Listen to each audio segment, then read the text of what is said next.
Një ngjarje e rëndu regjistrua këtë të njëjtën në fshatin Lozhan të Maliqit, ku një efektiv policie humbi jetën gjatë një operacioni për kapjen e një personi në kërkim. Viktima është inspektori Enea Mekolli, 34 vjeç, ndërsa e plagosur mbeti edhe efektivi Edison Adri, 36 vjeç. Sipas policisë së shtetit, strukturat e rendit kishin identifikuar vendodhjen e një personi në kërkim dhe kishin organizuar një operacion për arrestimin e tij. Ngjarja ndodhi rreth orës 7:30, kur forcat e policisë rrethuan një stan ku dyshohej se fshihej 43 vjeçari Violant Braçellari. Braçellari rezulton me precedent penal. Në vitin 2017, ai është dënuar nga gjykata e Korçës me 9 vjet, 11 muaj dhe 7 ditë burg për veprën penale, prodhimi dhe shitja e narkotikëve, ndërsa në vitin 2011 ndaj tij ishte caktuar masë e sigurisë arrest në burg për veprën penale, kultivim i bimëve narkotike.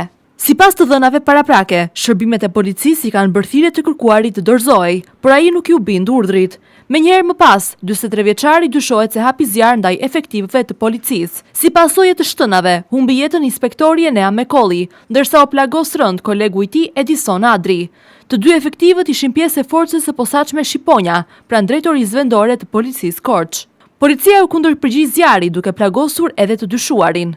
Efektivi plagosur Edison Adri mori ndihmën e parë në Spitalin Rajonal të Korçës dhe më pas u transportua me helikopter drejt Spitalit të Traumës në Tiranë për shkak të gjendjes së tij shëndetësore. Për ngjarje reagoi menjëherë drejtori i përgjithshëm i policisë së shtetit, Skënder Hita, nga ambientet e Spitalit të Traumës. Në një operacion policor në Malin Bode në zonën e Maliqit, ne humbëm një koleg të mrekullueshëm, humbëm një baba, një familjar të përkushtuar dhe policia e shtetit humbi shërbëtorin e saj në shërbim qytetarëve.